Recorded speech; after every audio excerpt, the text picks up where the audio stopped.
Hello, it is Ryan, and I was on a flight the other day playing one of my favorite social spin slot games on ChumbaCasino.com. I looked over at the person sitting next to me, and you know what they were doing? They were also playing Chumba Casino. Coincidence? I think not. Everybody's loving having fun with it. Chumba Casino is home to hundreds of casino-style games that you can play for free anytime, anywhere, even at 30,000 feet. So sign up now at ChumbaCasino.com to claim your free welcome bonus. That's ChumbaCasino.com and live the Chumba life. No purchase necessary. VGW. Void where prohibited by law. See terms and conditions. 18+.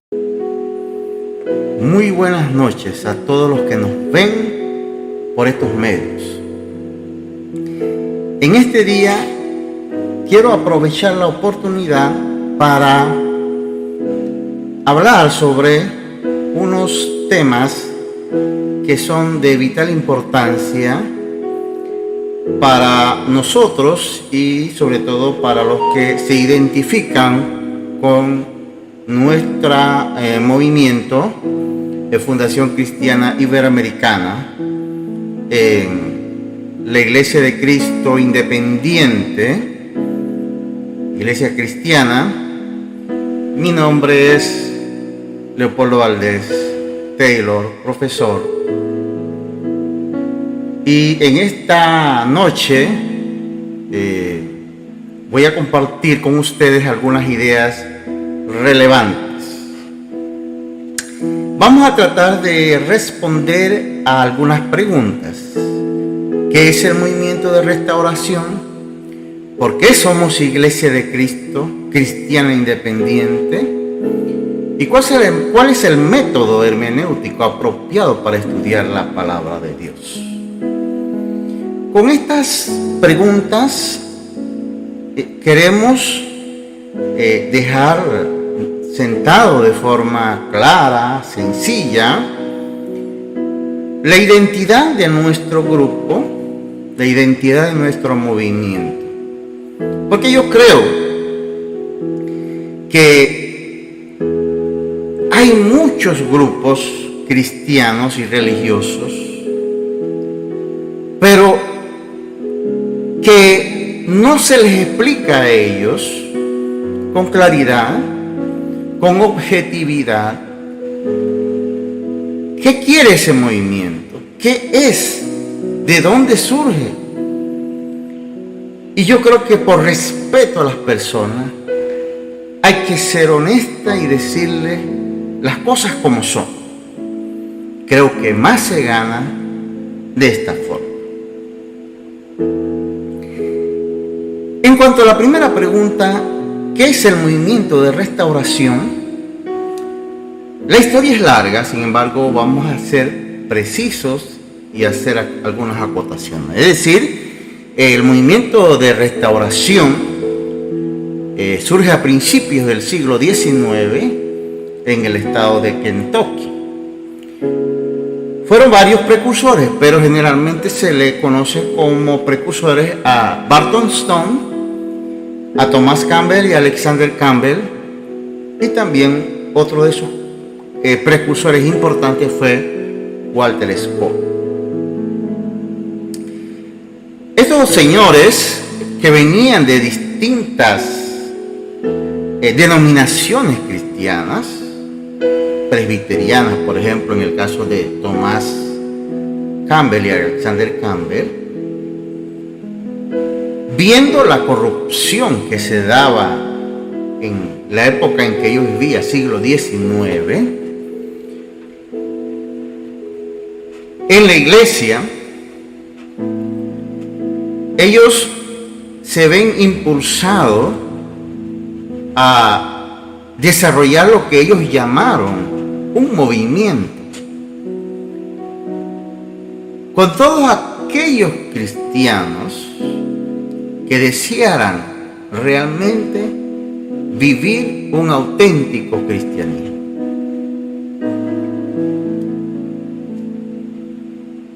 Esto obviamente desarrolló una serie de acciones que no es el objetivo nuestro ir al detalle en estos puntos, pero que diríamos que, atendiendo a la segunda pregunta, ¿por qué somos Iglesia de Cristo o cristiana independiente nos ayuda a nosotros seguir el hilo de la historia, porque cuando Alexander Campbell toma junto con Stone y Scott el liderazgo en este movimiento, ellos se constituyeron fundamentalmente como movimiento, no como iglesia. En las declaraciones precisamente que hace Tomás y en todos los documentos, se ve claramente que ellos tenían una perspectiva bien clara de lo que querían. Es decir, ellos no pretendían ser una nueva iglesia, ni pretendían tampoco que el grupo que ellos desarrollaban fuera o pareciera algo como ser la única iglesia o la verdadera iglesia.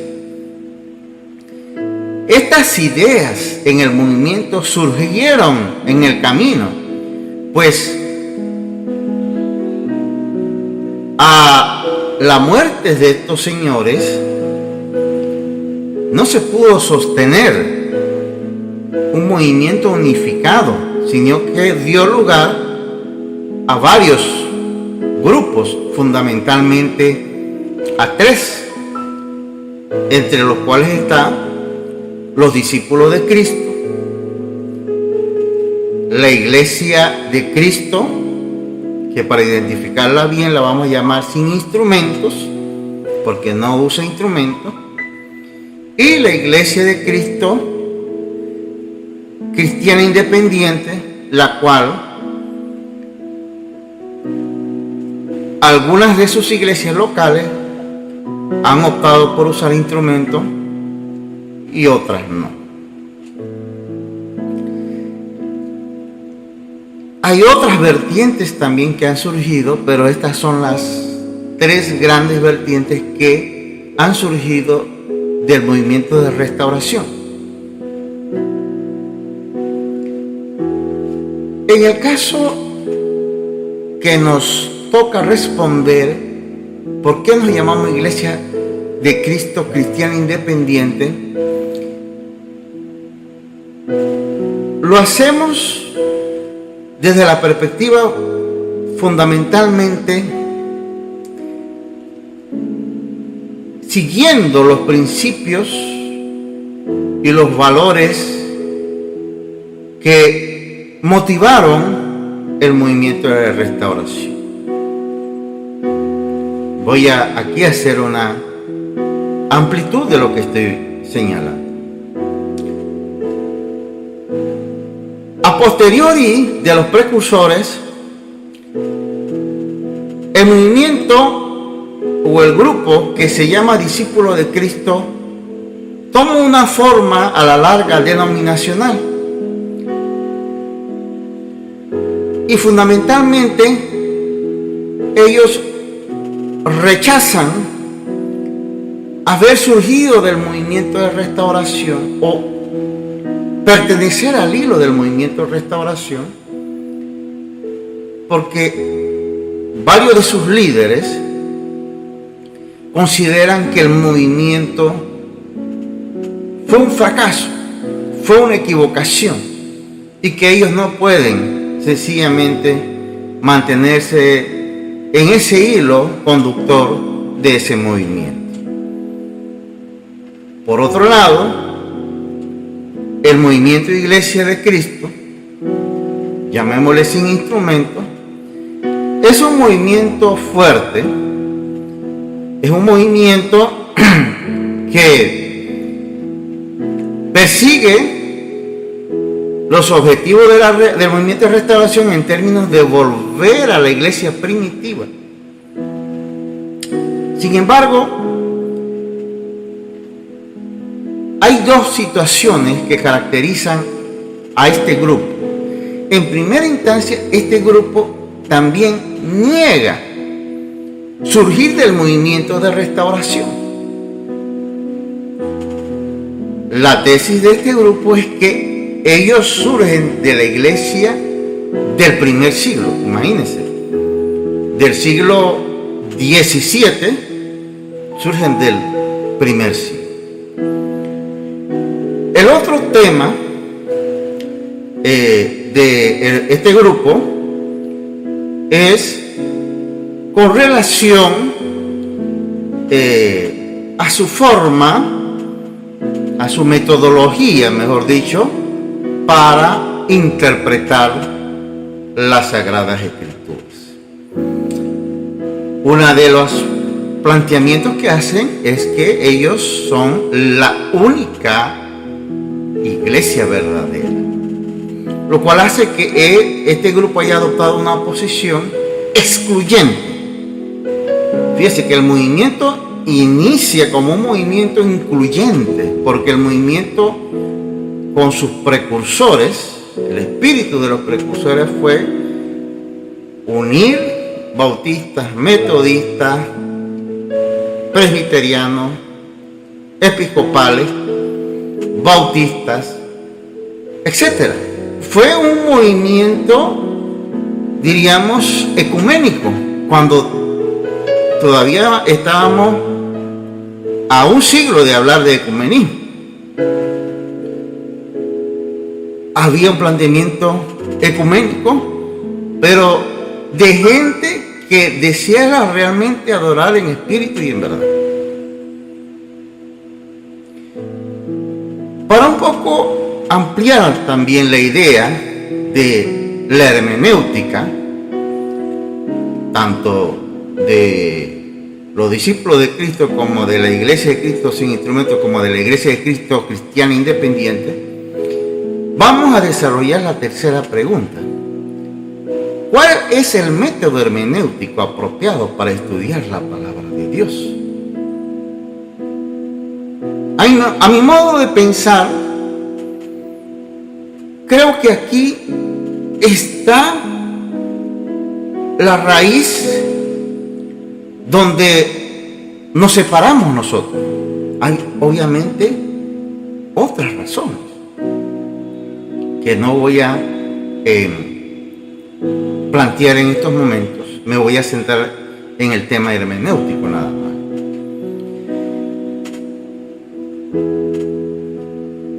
En primera instancia,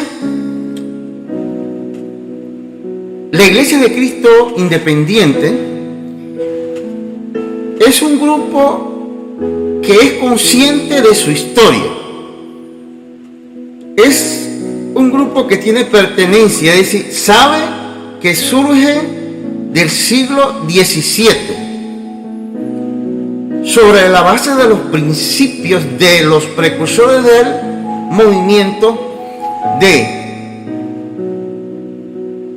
ser un movimiento para restaurar la iglesia. Es decir, en ese sentido no pretendemos ser la única iglesia cristiana, sino que entendemos que hay una historia de la iglesia que es de 21 siglos, con sus altas y bajas, con sus problemas, con diversas aristas, otras gloriosas y otras no tan gloriosas. Pero esa es la realidad nuestra. Y eso es como que una persona negara su familia o negara su etnia. Eso sería grave, y creo que desde la perspectiva espiritual, nosotros lo más saludable que podemos hacer es aceptar de dónde venimos, quiénes fueron los que se inspiraron para poder desarrollar esta idea de restaurar la iglesia. Decía Campbell, un movimiento que está en permanente movimiento de restauración, porque restaurar la iglesia o volver a la iglesia primitiva no es una idea que se concretiza y que decimos, bueno, ya lo logramos. Porque aún así la reflexión que nosotros hacemos es que inclusive la iglesia primitiva tenía problemas. Por ejemplo, si nos vamos a la iglesia de Corinto, era una iglesia dividida. Si nos vamos a las iglesias que habla el apóstol Juan en Apocalipsis, salvo 2 de ellas, son iglesias que tenían grandes problemas. Entonces, aquellos que pretenden hablar de una iglesia primitiva como una iglesia perfecta o sin problemas, están alucinando y no son serios. Nosotros vivimos en una realidad donde el apóstol Pablo y los demás apóstoles trataron con iglesias con problemas, y nosotros hoy tenemos iglesias con diversos problemas. ¿Y qué debemos hacer? Hacer lo que los apóstoles hicieron: aconsejarlas, exhortarlas, enseñarles.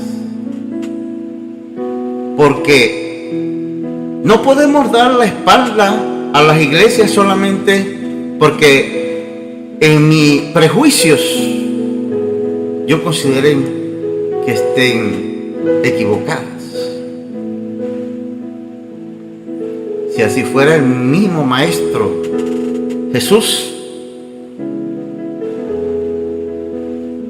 por las fallas y faltas de sus propios apóstoles, les hubiera dado la espalda. Sin embargo, nosotros vemos a un Jesús que siempre daba oportunidad, siempre tenía fe en sus apóstoles.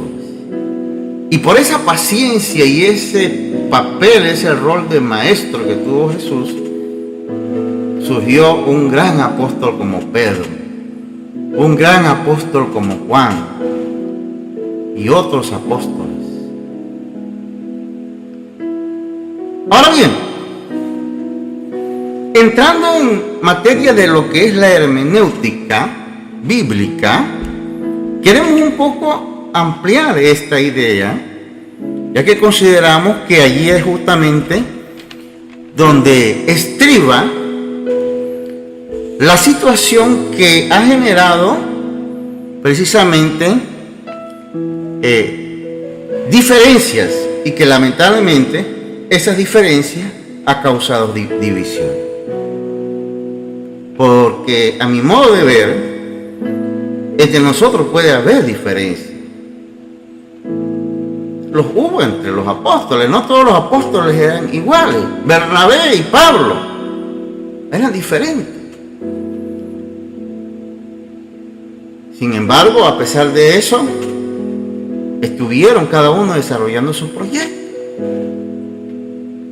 Y no se descalificaban uno a otro. Hoy lamentablemente existe, precisamente por una mala hermenéutica, una actitud de descalificación de unos a otros, que en nada ayuda a la obra ni al ministerio de Cristo, pensando pues en aquellos que nos ven y nos escuchan y que no son cristianos, y que a la postre dicen, y así se tratan ellos. Imagínense. Muy bien, vamos a hablar un poquito, porque esta no es un curso de hermenéutica, pero sí para establecer con claridad, de forma sencilla, cuál es nuestra hermenéutica. Primero, podemos decir que la hermenéutica es traducir, explicar e interpretar. Y decimos traducir porque para poder hacer una buena hermenéutica tenemos que estar conscientes de que, por ejemplo, las Sagradas Escrituras fueron escritas en hebreo, arameo y griego. y que a partir de esas traducciones, entonces tenemos que hacer una explicación y una interpretación. Es decir, tenemos el documento y el que lee es el intérprete. Entonces tenemos que cada persona o cada líder o cada estudiante de la palabra se constituye en un intérprete. Y esto me hace recordar el escenario de Felipe cuando se acercó al eunuco. Esto lo vemos pues en Hechos capítulo 8, 30 y 31. Y le hace una pregunta a la que yo llamo la pregunta hermenéutica. El eunuco estaba leyendo un texto bíblico y le pregunta: Felipe, ¿entiendes lo que lees? Esa es la pregunta hermenéutica para cualquier texto bíblico. ¿Entiendes lo que lees?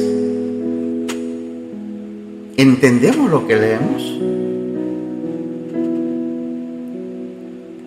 Resulta que a través de la historia se han desarrollado varias hermenéuticas.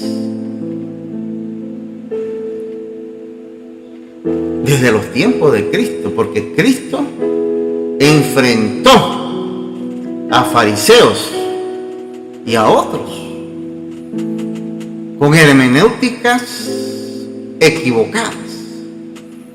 Pero podemos sintetizar así brevemente que, por ejemplo, tenemos la hermenéutica racionalista, tenemos esa hermenéutica, por decirlo así, conservadora, propia de los fariseos, y que vamos a verlo en un ejemplo. Tenemos la hermenéutica alegórica que se desarrolló, sobre todo fuertemente, a finales del siglo I, con la muerte prácticamente de los apóstoles, y el inicio del siglo II. Por mucho tiempo se mantuvo el método alegórico, y de allí surgieron grandes líderes llamados padres de la iglesia que desarrollaron el método alegórico.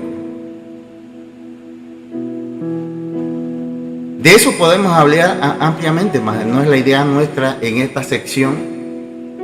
Lo que sí podemos decir así brevemente es que el método alegórico es la influencia de la filosofía griega en la iglesia.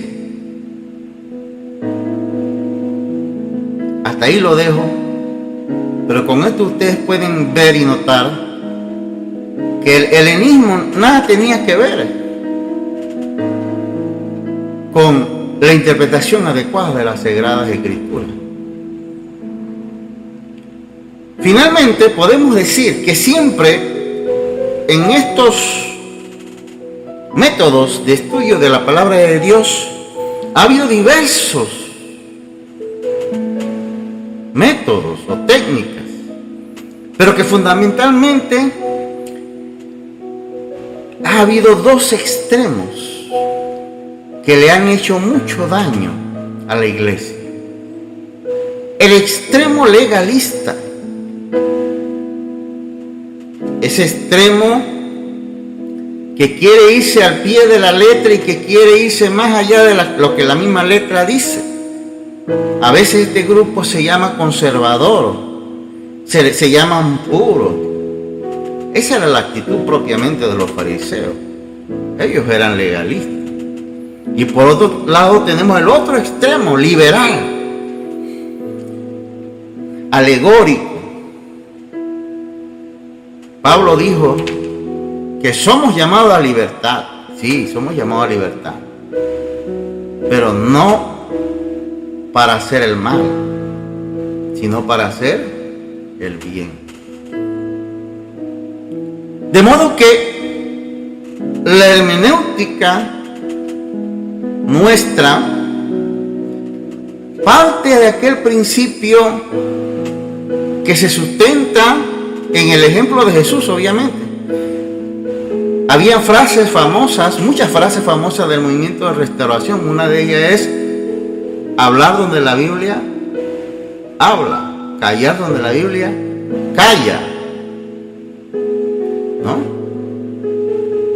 También una idea de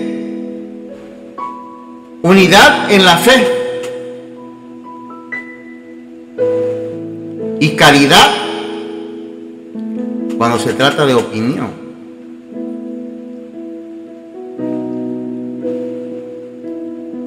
Vamos a ver, por el factor tiempo, porque esta es una sección que no pretendo abarcar todos los planteamientos, sino dejar una idea plasmada.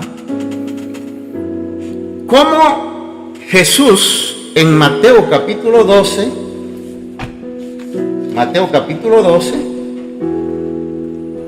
verso 1 al 8, tiene precisamente un confrontamiento hermenéutico con los fariseos. Dice: por aquel tiempo Jesús pasó por entre los sembrados en el día de reposo. Sus discípulos tuvieron hambre y empezaron a arrancar espigas y a comer. Y cuando lo vieron los fariseos le dijeron: mira, tus discípulos hacen lo que no es lícito hacer en el día de reposo. Pero él les dijo: ¿no habéis leído lo que hizo David cuando él y sus compañeros tuvieron hambre? ¿Cómo entró en la casa de Dios y comieron los panes consagrados, que no les era lícito comer ni a él ni a los que estaban con él, sino solo a los sacerdotes? ¿O no habéis leído en la ley que en los días de reposo los sacerdotes en el templo profanan el día de reposo y están sin culpa? Pues os digo que algo mayor que el templo está aquí. Pero si hubierais sabido lo que esto significa, misericordia quiero y no sacrificio, no hubierais condenado a los inocentes, porque el Hijo del Hombre es Señor del día de reposo. Vamos a ver la hermenéutica de los fariseos. Era una hermenéutica, primero, que enfatiza la ley. Ojo a esto, enfatiza la ley. La hermenéutica de Jesús enfatiza al ser humano.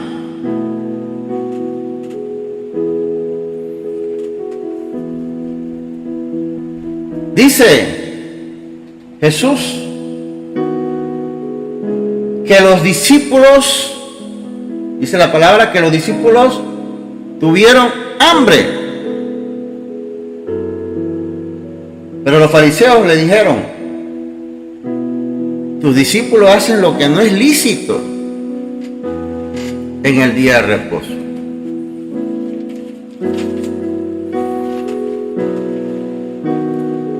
Los fariseos se esclavizaban a la ley y querían esclavizar a los compatriotas a la ley.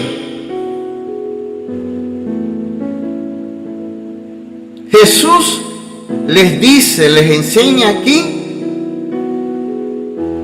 que la ley es para beneficio del hombre. Y por eso Jesús le dice, aquí dice, pero él les dijo: ¿no habéis leído lo que hizo David cuando él y sus compañeros tuvieron hambre? yo quiero que observen, hermanos, que Jesús enfatiza la necesidad que tiene el ser humano, en este caso el hambre, por encima de la ley y su mala interpretación. Por eso es que la Biblia dice, y nosotros tenemos que recordar, que Jesús vino a salvar al ser humano. Para Dios siempre ha sido importante el ser humano. Pero para los fariseos, lo más importante era la ley.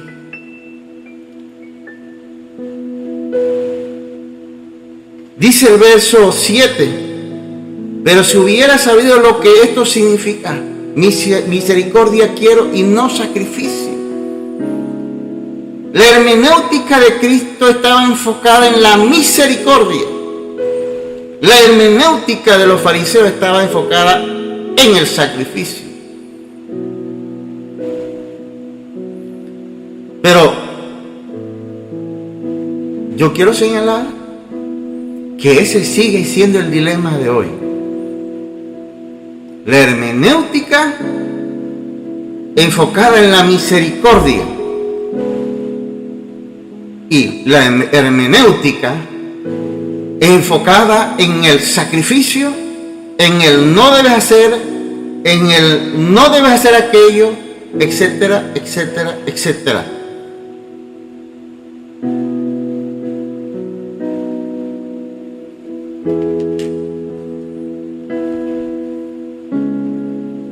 En el verso 9 hacia adelante nos sigue diciendo: pasando allí entró en la sinagoga de ellos, y aquí había un hombre que tenía una mano seca, y para poder acusarle le preguntaron diciendo: ¿es lícito sanar en el día de reposo? Para ellos no era lícito, porque violaba la ley.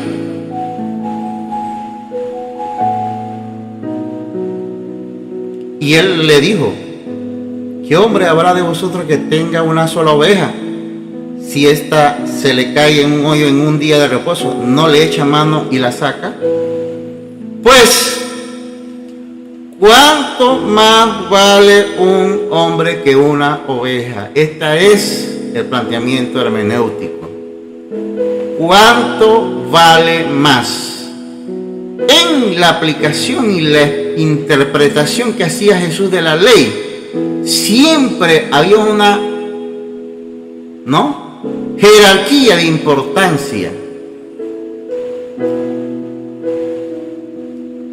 El hombre, en primera instancia, el ser humano. Por eso Jesús dice: si ustedes salvan una oveja en el día de reposo, ¿por qué no salvar a un ser humano en el día de reposo? Entonces dijo al hombre: extiende tu mano. Y él la extendió y le fue restaurada sana como la otra.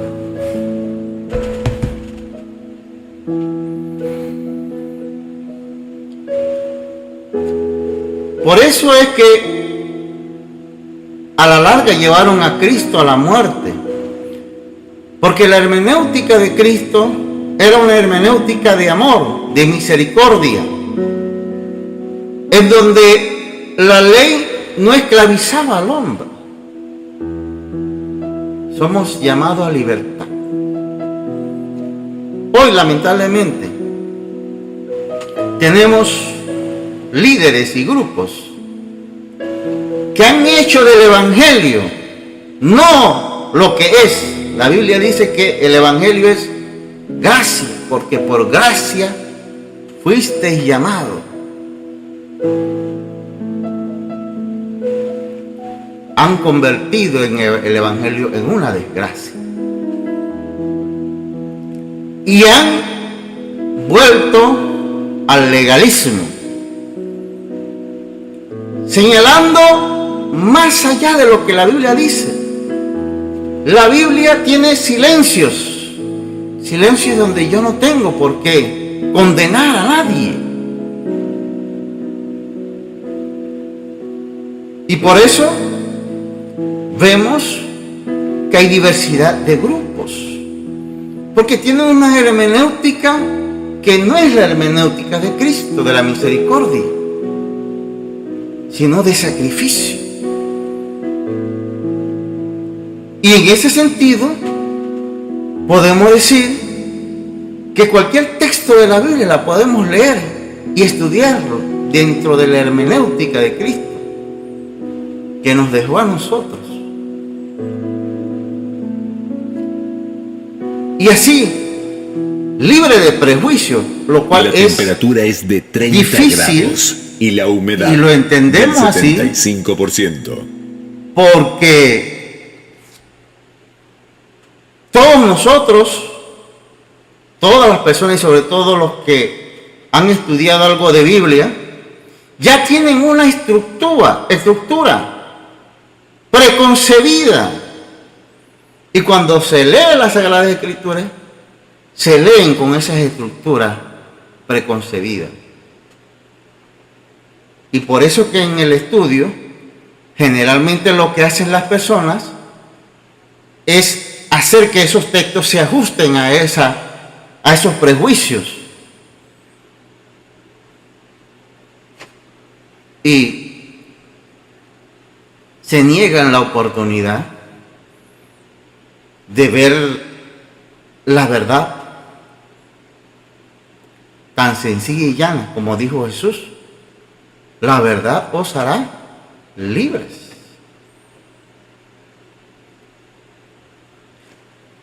Los apóstoles los fariseos tenían esclavizados a los compatriotas con la mala hermenéutica de ellos. Nosotros podemos seguir hablando de muchos incidentes bíblicos y extrabíblicos que implicó la mala interpretación que ellos le daban a la Biblia. Pero yo quiero ir un poco a nuestra realidad, donde por años, por ejemplo, nuestras iglesias adolecen de un gobierno bíblico. Esa situación se debe precisamente a la mala hermenéutica que le hemos dado a esos textos bíblicos que tienen que ver con el gobierno. También tenemos diferencias innecesarias por un tema como el tema del matrimonio, como el tema de la música, etc. Y es que a veces convertimos un tema en bandera que alguien que mueve los hilos la constituye en pretexto para que haya división. Y sin embargo, otros temas que tienen relevancia, como el Espíritu Santo, no son tomados con esa seriedad y con ese valor e importancia que tiene. Y así otros temas. Porque a mi modo de ver, hermanos, y hablo así precisamente porque yo no pretendo ser el dueño de la verdad, sino siguiendo el espíritu de los precursores del movimiento de restauración. Yo creo que nosotros estamos en constante diálogo y consenso. Y como señalaba, a mi modo de ver, por ejemplo, el Espíritu Santo es un tema que para mí es clave. Es decir, una iglesia o líderes que no creen en el Espíritu Santo, que no creen que recibimos el Espíritu Santo, creo que eso nos distancia seriamente de los que creemos en esta doctrina, de los que no creemos en esa doctrina. En fin, hay tantos temas que podemos estudiar. Pero Jesús dijo, la palabra nos dice a nosotros, que en esto conocerán que somos sus discípulos, si os amáis unos a otros. Que el Dios Todopoderoso nos guarde y los bendiga. Hello, it is Ryan, and I was on a flight the other day playing one of my favorite social spin slot games on ChumbaCasino.com. I looked over at the person sitting next to me, and you know what they were doing? They were also playing Chumba Casino. Coincidence? I think not. Everybody's loving having fun with it. Chumba Casino is home to hundreds of casino-style games that you can play for free anytime, anywhere, even at 30,000 feet. So sign up now at ChumbaCasino.com to claim your free welcome bonus. That's ChumbaCasino.com and live the Chumba life. No purchase necessary. VGW Group. Void where prohibited by law. See terms and conditions. 18+.